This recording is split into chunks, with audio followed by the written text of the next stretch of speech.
we're here today to talk about what are going to be those future anchors, what are going to replace the Debenhams and the BHSs and the House of Frasers in future. So we have, I think we've got half an hour, and we have some time for Q&A at the end. So please do be ready with some questions for our esteemed panel.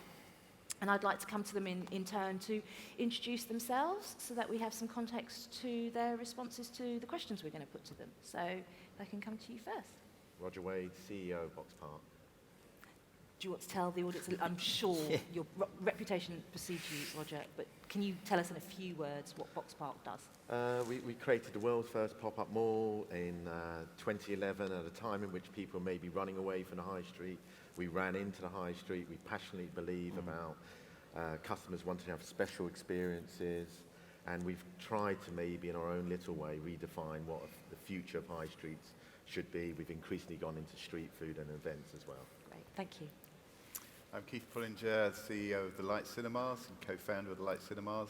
The Light are busy rolling out cinemas across the UK. We have 10 currently, and are busy looking for sites, and particularly focused actually on regeneration and high street venues.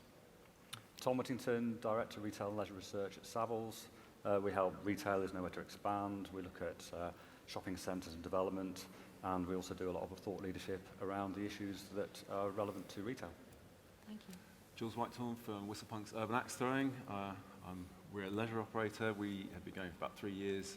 We show people a good time throwing axes and a new way to socialise, and we've got 3 sites across the UK and a 4th coming in November. Hi, Huw Edwards. I'm Chief Executive of UK Active. We're a membership organisation representing over 4,000 companies across the fitness, leisure and physical activity sector, with a mission to get more people more active more often. Thank you, gents. I think you'll agree we've got a really good set of panellists here, representing everything but retail, which is great, core retail, as it were. So if you don't mind, I'll come to Tom first.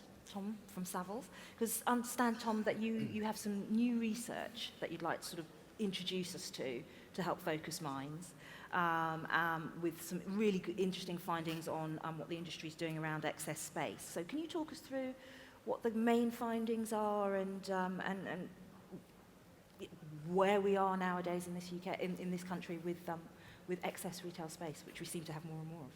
So the research that we're putting out there is about repurposing and repositioning of retail space.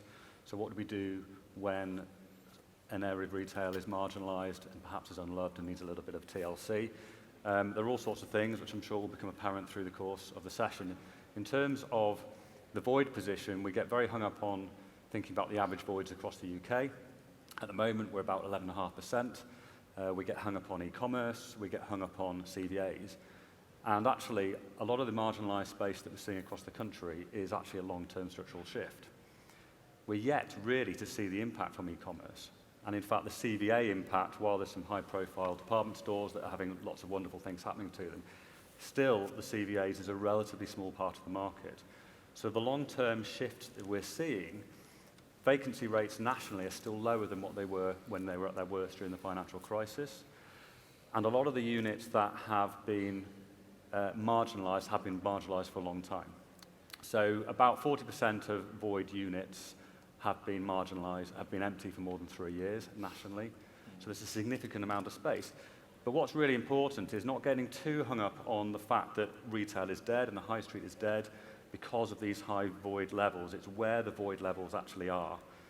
So if we look at prime or sort of retail core in any town centre or shopping centre, those locations are functioning pretty well for retail, and the real problems are actually around the fringes. So any town centre nationally has probably got a really well-functioning retail core of different sizes, of course, and then around that, we've got units that have probably been vacant for a long time.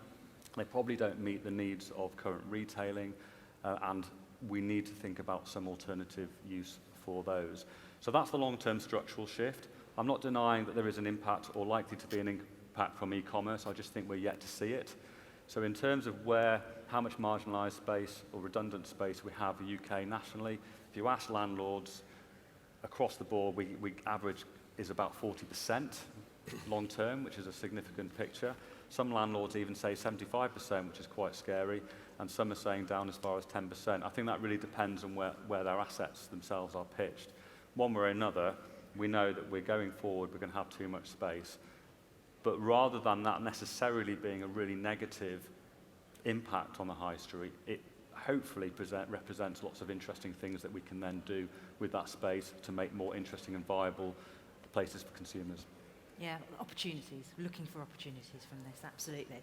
I think that set us up really well. Thank you, Tom, because I would go to the panel and ask for your reactions, your initial reactions, and perhaps answering the question, what do you personally see we should be doing or think we should be doing with this excess space in a way that will hopefully future-proof our town centres and make sure that they maintain their vibrancy, or specifically to Tom's point, increase the vibrancy for what is already a healthy core, but to make sure the edges and the long neglected areas get some of that halo effect. Perhaps I can come to you first. Yeah, absolutely. So from my perspective and for the members that I represent, I think there is a great opportunity to have more of a strategic alliance between retail property and the fitness and leisure sector. From the fitness and leisure sector, the estimates are we've just gone through that 10 million membership mark, and with a sustained growth and the value of the sector going into in excess of £5 billion. And so the presence of actual place and the need to be in the facility itself in many circumstances, not exclusively, means there's a real opportunity that can benefit and develop the wider offer within high streets and wider areas. Great to see the Legal and General stand and the Grafton Centre in Cambridge seeing Pure Gym, one of our partners, being an anchor tenant within that facility, and speaking to the guys there, that's driving numbers into the wider retail offer there. So that marriage between fitness, leisure and retail, and you're going to see what's happening with the gym group as well, who are collaborating with Sainsbury's on underutilised space within their facilities to actually have that collaboration. So it's happening organically, but I think the opportunity for a greater strategic alliance is there, which I think would benefit all parties. Absolutely. Jools, axe throwing, filling the space. Yes. Well, to be fair to you, your reaction to Tom's comments and future-proofing. Well, I think, I've got to agree with the point about creating more leisure. I come from a leisure point of view here. What is interesting, the talks I've listened to over the last day or so, is a lot of people have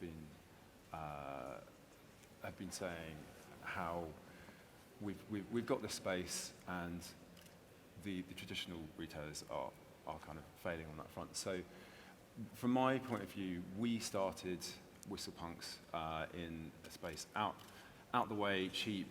It enabled us to begin a business, to create something new, to create a new brand that is growing and kind of has an upward trajectory.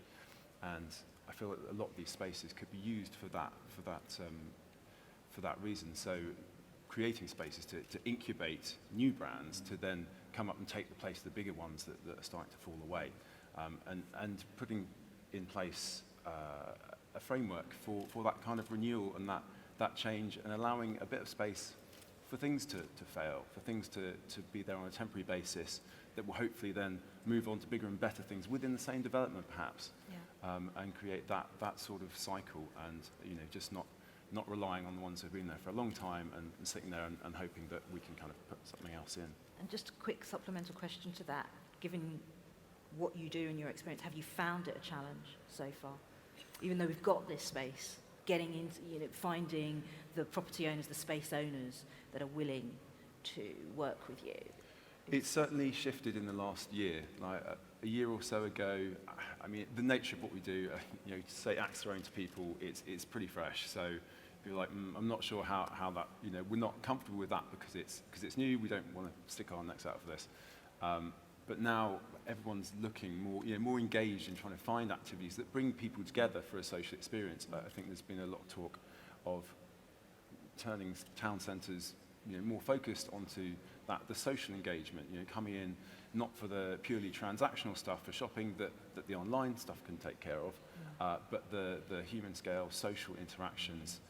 So whether that's big stores being taken up for the experiential side of shopping, and other things, more recreation, more fitness, and finding those experiences that are more social, so that the town centres are social spaces again. So it's a bit of a mindset change in that sense, not just retail. So coming to, excuse me, Tom, because we've heard we're getting everyone to react to your research, the findings of your research. So Keith, how does this figure from a cinema standpoint? I think for cinemas, High Street's got completely dominated by retail. And if you think traditionally for cinemas, they always used to be in town centres. And then I think the 80s and 90s, the expansion largely happened out of town. And that was the trend, but also I think had to do with the strength of retail at that time, pretty much pushing everything out of town centres. So, with this change, I think comes the opportunity really to bring a mix of uses and a mix of offers into town centres. And we really support that. We believe that the High Street as was and the town centre needs to be full of energy. But our business is predominantly in the evenings after 7 p.m. And then there's many other things that actually matter then about, whether people will come into towns in the evening. Most towns you go to, pretty safe environments and energetic environments in the daytime. Sometimes once the retail closes, everything can change and different things start to come in, drinking zones, etc.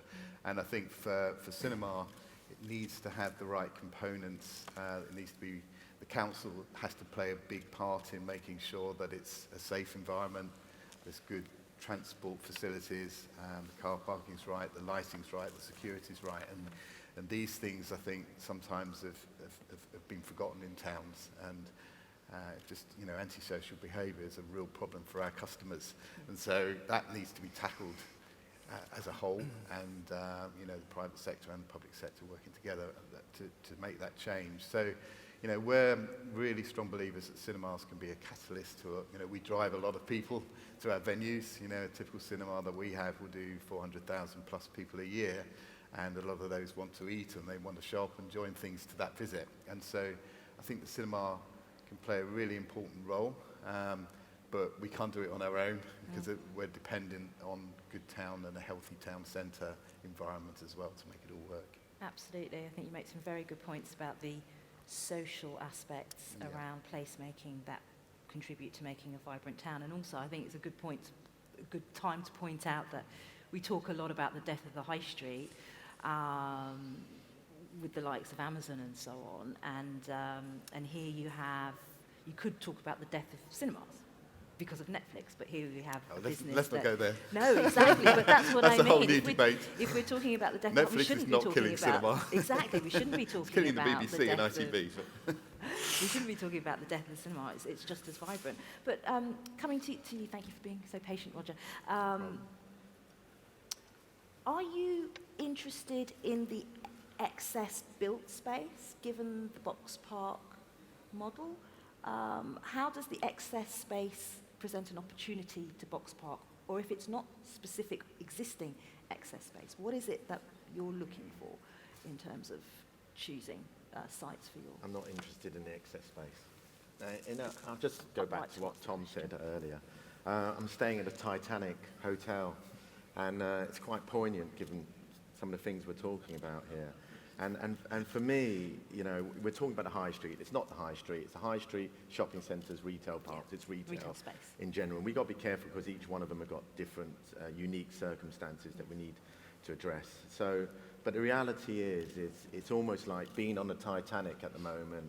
We just hit an iceberg, and our chief engineer is telling us, don't worry, it's only a little dent, stick a plaster on it, everything will be all right. We've hit a bloody iceberg. We're going to sink. We need to have major fundamental change. You've got your head in the sand if you do not believe that. The reality is let's take a look at shopping centres. I was recently brought around a shopping centre. It was one of the major shopping centres in the UK. I won't name the name. And I was offered literally half of the entire site. There was, do you want a Debenhams? Do you want a Sports Direct? Whatever. And this was not a secondary shopping centre. It was a major shopping centre. So we need to look at the root causes behind that? What is leading to the failures? And I think one of the root causes is about the customer experience. We've got to create fantastic customer experiences. We've got to think like retailers. We've got axe throwing coming into Boxpark. That's fantastic, competitive socializing. We heard about the death of the cinema, didn't we? 30 and 40 years ago. Apparently cinemas weren't going to exist. Television was going to take it all over. Actually, cinemas have never been more thriving than they are really now, because they're relevant. We create fantastic places. But we've got the same situation with shopping centres and with retail park. There is this thing called the internet, and shopping centres can no longer thrive or succeed, or retail parks, just based upon convenience. There's something more convenient, you know, it's Amazon, and a van turns up at your address and you've got your parcel. So it's not going to be convenience alone that's going to make shopping centres thrive. It's going to be about the experiences that we create. And when you said about excess space, so when I was offered those shopping centres, I was like, no, I don't want it, because I'd rather be outside the shopping centre and benefit from the footfall of the shopping centre than be in there. Because I think we've got to address the root cause about what the customer really wants. And while we're on the rant, you know, things like business rates are just ridiculous. We've all gone on about it, but nothing's actually happening. You can't have a situation that we've got an unequal playing field. We can't have a situation that you've got Amazon, you know, trading out of a big industrial unit in the middle of nowhere, paying no business rates, and then we're complaining about department stores dying. They're going to keep dying. So we need to resolve that. We can't have a situation in this country where we've got empty business rates, which encourage landlords to fill high streets up and down the country with charity shops and pound shops, and then we moan about the death of the high street. No one wants that experience. And we've got that experience because it's financially driven, because you're penalised to have empty stores. So we need to talk seriously about what is going to happen with our communities. Because the reality is, if we have the death of the high street, the social problems that we are going to have across the entire country are going to be horrendous. And it's down to us to resolve it. It's down to the government to resolve it. We need our town centres. We need our high streets. You talk about knife crime as though it's in isolation. It's because we're not investing in the high street. So we need to really look long and hard what we need to do to the high street, encourage a thriving community, get people back in there, encourage the sense of community. Sorry, ran over.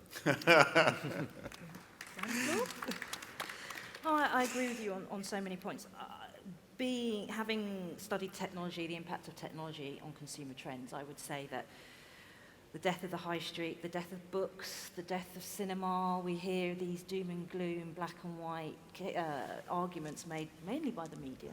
But for those that are at the coalface and see it happening, I actually think what we're seeing now is human interaction, physical space actually becoming more important, because we have everything digitally at our fingertips as well. I mean, picking up on some, I should ask the panel, is there anyone that wants to pick up on any of the points Roger's made? Could I pick up on what Roger said? 100%. I mean, we've done a piece of work at UK Active which has looked at vacancy space and units and matched it against health indices. And the local authorities who had the highest level of vacancy also had the worst levels of health inequalities within those areas. So there is a connection, you know, and we can't actually look at these issues in isolation. What's happening in and around high street renewal is connected with the health and well-being of the nation, whether it be both their physical health but also their mental health. Issues that Jools talked about around social connection are all interconnected. And so you need to get the situation where if you're a city planner, if you're a major retailer, you're looking at the whole board when you're looking at the health and well-being of your community. Absolutely. And that's a really interesting dynamic and something which we're looking to explore and develop going forward as well.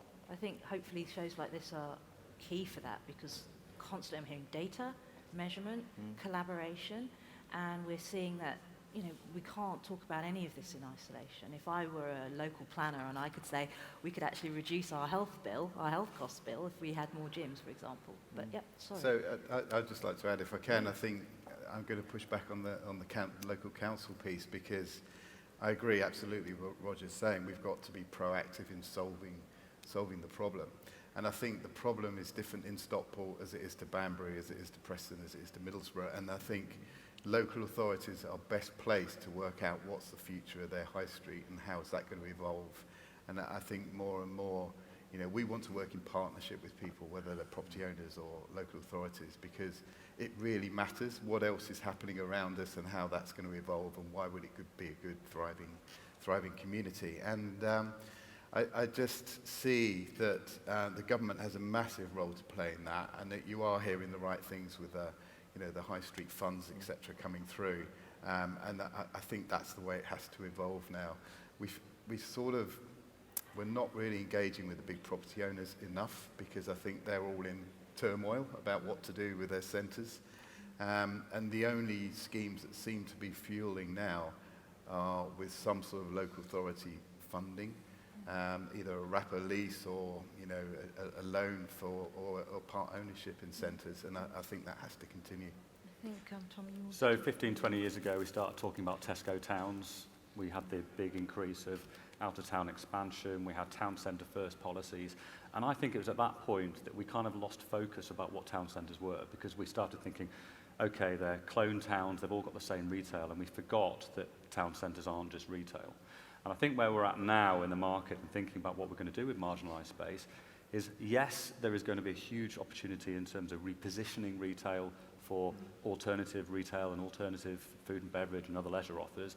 But then there's a big play on repurposing property to alternative uses. So whether that's residential, retirement living, student living, education, community spaces, hospitals. I mean, literally the list goes on. And obviously it's not one size fits all, but there has to be some solution for everywhere of some sort. Yeah. Now, one thing that we've been looking at is the viability around these, and of course that is a problem. Residential is very, very easy to tick off if you're in London, and potentially in the southeast. It becomes more difficult the further north you get, potentially. But then you get into the realms of thinking more about affordable or social housing.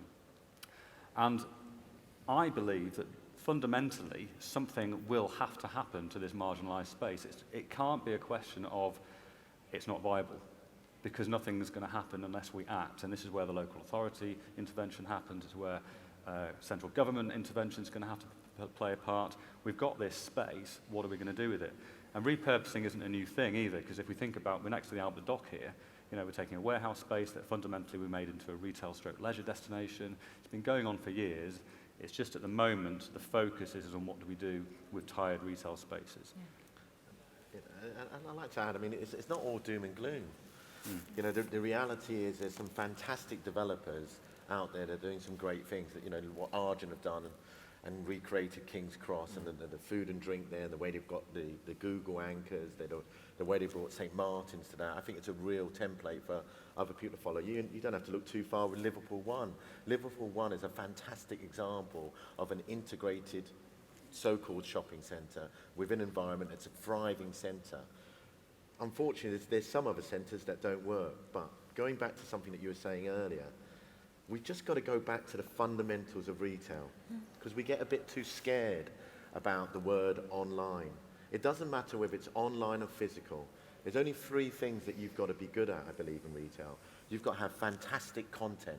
And if you don't have fantastic content, don't start. So, great, cinemas, axe throwing, whatever, maybe street food. Then you've got to drive content. You've got to drive traffic to that content. Now, the reality is, that can be, whether you're in-store or whether online, sometimes stores are the best way to drive online traffic. I mean, we were speaking about the report, the CACI report earlier, and you were saying about the relationship between online and in-store. Guys like Apple have realized this since day dot. They realized the power of their store to drive traffic and meaningful traffic. So there is a bright future, and eventually when you get that traffic, you've got to lead to conversion of it. But there's an important role for stores in helping create traffic, for displaying fantastic content. So I do see a bright future for stores, but it's going to change. It's going to evolve, and we can't forget the fundamentals. It's not going to be just online. I often equate online as just it's like watching fireworks on TV. You never get the total sensory experience. And that's right, stores are still fantastic. They're still important, but we need to be brave enough to change them. We need to be brave enough to look at people's content before their balance sheets. Yeah. Absolutely. I always say what matters in retail hasn't changed. It's just consumers' ways of accessing that. And also that we're going through a really seismic period of sort of resizing, where we're having to right-size estates, we're having to look at the internet, the technological revolution has actually exposed some really old-fashioned agreements. We're talking about tenancy agreements, for example, the way that properties are valued. So yes, we're in a time of huge flux and change. I've got specific things I want to ask all of you, but I think I need to come back to you, Roger, to ask what, given the discussion we've had so far, what are the anchors of the future? Maybe you can reflect on what mixed use means to Boxpark. I mean, just forget terms like anchors. You know, just like it's just like that's something from a redundant. Oh, that's something from the 50s. So if someone came to you and I'll stick an anchor you, tenant there. I don't care about anchor tenants. So what are you looking for? I only care about footfall. Site? That's it, Right. footfall. So actually traditional anchors, they could have been cinemas back in the day, okay? But actually, some of the best examples of anchors that we've got at the moment is, for instance, Google going into King's Cross. You know, it's St. Martin's going into King's Cross. I'm not just saying that as an example, but I think we've only got to be concerned about what creates footfall. And that could be fantastic food, that can be fantastic drink experiences, fantastic leisure experiences, fantastic work experiences, but it's only footfall. That's all we care about. So, you know, I wouldn't look at it in isolation. I certainly wouldn't build a shopping centre around a department store nowadays. You know, I certainly wouldn't just build it around a cinema. Sorry, Keith, but I would build it around a varied approach. I would entertain the customer. I'd be obsessed about that customer experience. And I wouldn't be looking to just do one thing. Sort of ashamedly, I'll give it a little plug. Like at the moment, we started off in street food. We tried restaurants on the first floor. That didn't work. We've now gone into leisure. And our next step is we're going into office. And the reason why we're going into co-working space with our partners is because that guarantees us footfall during the periods when we're not busy, 9 till 6. We're busy like lunchtime and 6. So we're more keen about footfall drivers like co-working partners than I am about an incredible leisure experience. But they all go hand in hand. It is about that mix, isn't it? Because, I mean, you're talking about evening off the peaks and the troughs, so it's all steady. And the idea of an anchor tenant is that you're putting all the weight on that one tenant. So as we're seeing, once that folds, everything else is really kind of on shaky ground. So by creating that mix and that opportunity for constant renewal on a smaller scale in the background, then it means that you're not putting all your eggs in that one basket. And actually, you've got lots of people coming to the place for lots of varied reasons all the time that are changing. So, you know, that one anchor may have had appeal to a certain portion of the market, but if you've got a lot of slightly smaller, strong tenants in there, then they each have their own reach. So, you know, you're going from the one with the big influence to many with a slightly smaller influence, but it means that it has more appeal to a wider range of the market. So I look at the anchor slightly differently. I agree with the sentiments of both guys in terms of it, that single operator. I actually think, and this definitely echoes what they were saying, variety is the new anchor, and community. So variety. The anchor principle is about what is it that drives the footfall, what is the fundamental piece, and that might have used to be in your John Lewis or other department store.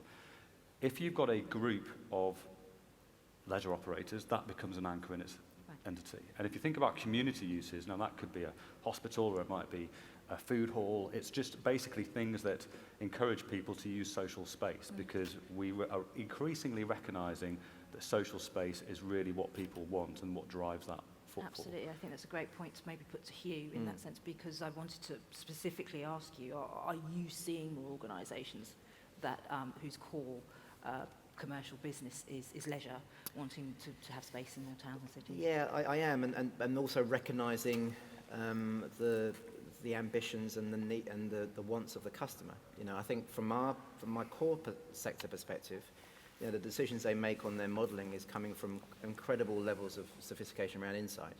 You know, the public leisure operators are making decisions based on 500 million visits, you know, and been able to understand timing, underutilized time, what is the customer wanting from their offer, how that changes and evolves. And so there is a recognition of where the strengths are, you know, again, going back to peak times, late morning into early evening.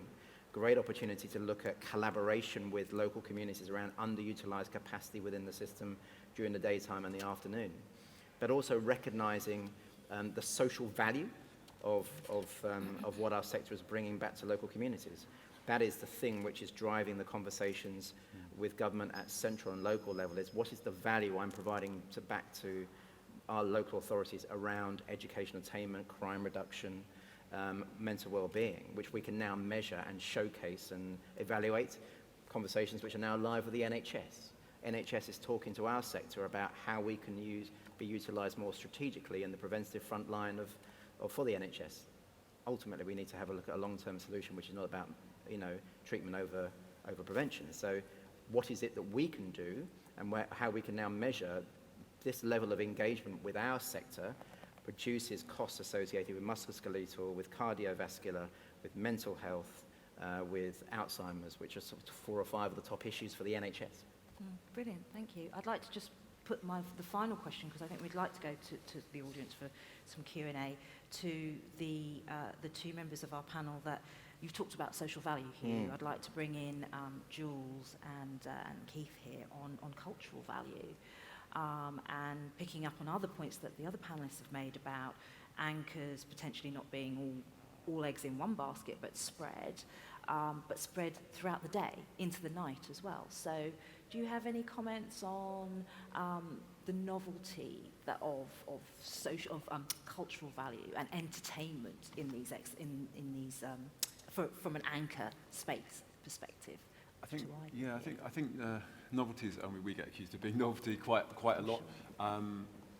But you know, if we're creating this mix, then it is that newness, that freshness, a constant angle. Well, not a constant angle, but something that is PRable and interesting on a rolling basis. You know, it doesn't have to be pure novelty. You want to have depth, a real kind of social experience that once, you know, will catch people's attention. But once they're there, they're really engaged. You know, really engaged with people. Talking about the mental health stuff, we're doing a lot of work on examining how these experiences that bring people together and match up people who start off as strangers. We do sessions where you can come along as one person, and other groups are like 2 and 3, and you'll get mixed together. You'll learn your skill together. You're throwing side by side. Excellent. You're cheering each other on, and that's all engaging stuff that's led by our instructors. So there's lots of scope for those, you know, for variations on those things, these experiences that are led by people that we've lost a lot of in some of our experiences. And that perhaps the value gets overlooked. To bring you in, Keith, from a cultural perspective, is some of what Huw and Jools have said resonating with you, and how does that impact definitely, your I business? mean, we're lucky in as much as we change our product every week. So, you know, we have a big slate of films and other content to work with, and our appeal is 5-year-olds to 85-year-olds, you know, and that long may that continue. So, but what we try and do with everything that we do is create something special around it as well. So we're doing a lot of work around what we call event cinema, which is streaming live opera, ballet, theatre, and that started out being quite highbrow actually, and had a big audience. But now we're doing Take That and Westlife, and you know, and One Man, Two Governors, Fleabag, we've just done last week, and these are bringing big shows to smaller towns, and something, we create a great atmosphere around them, and it's, you know, bringing people back to the cinema that are not interested in Fast and Furious 23, you know. So it is a broad appeal, and we're really lucky, and we want to make sure that, you know, when we get a great product like Fleabag, we make something really exciting around it. We do special cocktails and different things like that. Okay. And so, you know, other people around us can join in that too. You know, the more we talk to other tenants as well about what we're doing, the more, you know, we can all join in the fun and that excitement that people have when it's the first week of Star Wars, you know. Yeah. So I think there's a lot that cinema can participate culturally, you know, of sort of a highbrow level and an everyday level.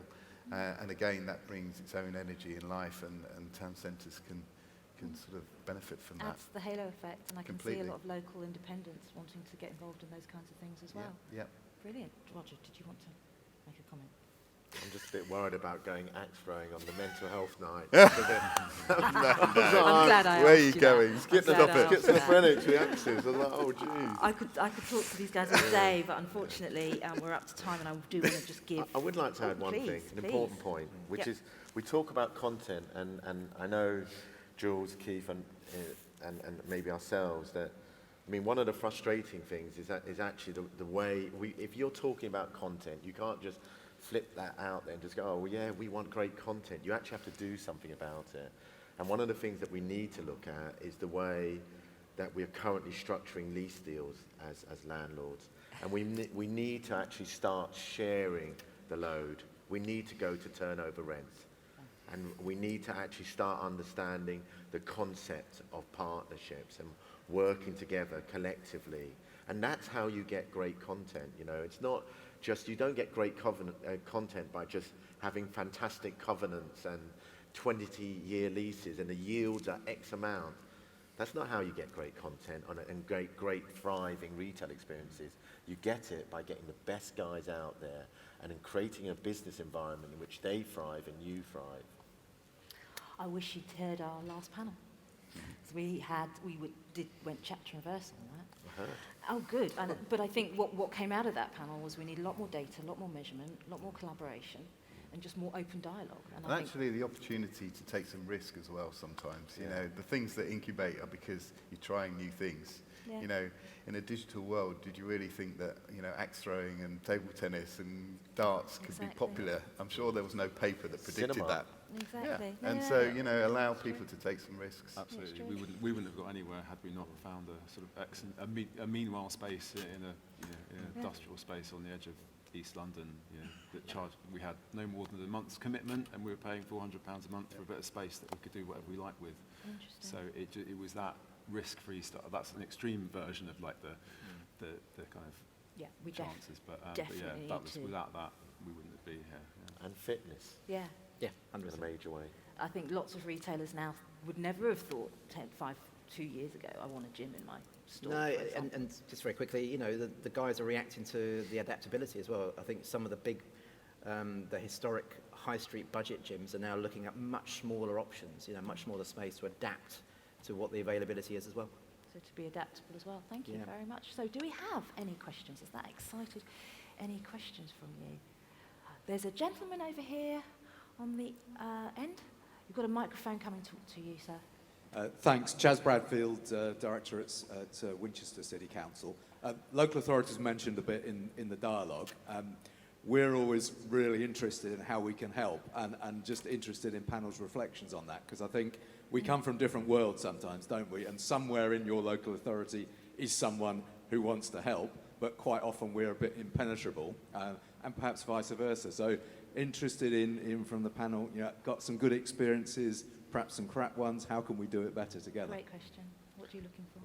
We've had a fantastic experience with Croydon Council, you know, where, you know, they haven't just talked the talk, they, you know, they've walked the walk. And what they've done for us there, where we've had tenants that have struggled, they've basically given business rates relief. So, I mean, that's come directly as a result of them. They've really tried to help with sort of events at Boxpark and actively programming events, being understanding in terms of the flexibility we needed in terms of the spaces when it comes to licensing and planning. So, you know, I'm reading a lot at the moment. God, you're all going to hate the next bit I'm going to say. You know, I'm reading a lot at the moment about local authorities buying shopping centres. Don't do it, guys. I mean, you've got to be a mug to do that. You've got, you know, the funds would love to sell them to you all day long because they're struggling with them. You know, you run councils, But don't Roger, run shopping centres. But Roger, what should the local councils then, taking the Croydon example, just be working harder with the owners of these properties? Yeah, they should just create the environment in which, you know, shopping centre or retail, forget shopping centre, Space. retail Retail space. spaces, high streets can thrive. So business rates is an obvious place to start. Licensing, repurposing, you know, classifications of uses, A3s, A4s, whatever, encouraging more leisure, giving, you know, grants out, you know, encouraging young independent startups. You mentioned your own example, those things. Just, just people want their businesses to be successful themselves. Just give them a fishing pole. Don't feed them. Let them fish themselves. So. But one of the advantages of local authorities buying their own shopping centres is the control that they have, and the fact that their investments don't necessarily need to be successful in a short term. They can take a long-term So they can take a long-term view. They can reinvest any profits back into their town centres generally, rather than the needs of shareholders or pension funds or whatever it might be.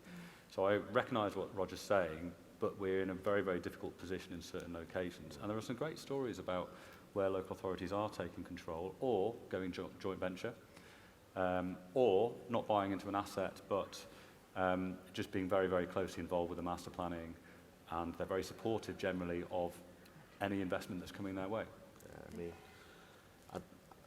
I'm not in the business of selling shopping centres, so I beg to differ. I know how hard I work to run my retail development, and I wake up in the middle of the night thinking about it. I like to see a council leader do the same thing, and the council do it. So my general advice to you is leave that to the experts. And Hugh's don't burning get to behind. jump in there. Yeah, Sorry, I'll just come very to you quickly, there. question. My members have a really good relationship with local authorities. Sometimes they get frustrated by delays in the planning processes of getting facilities over the line. The bigger question and challenge for us is around the classification of where gyms are as opposed to some other options. So it's easier to open a chicken shop or a vape shop than it is to open a gym. That's Very the succinct. conversation we want to change.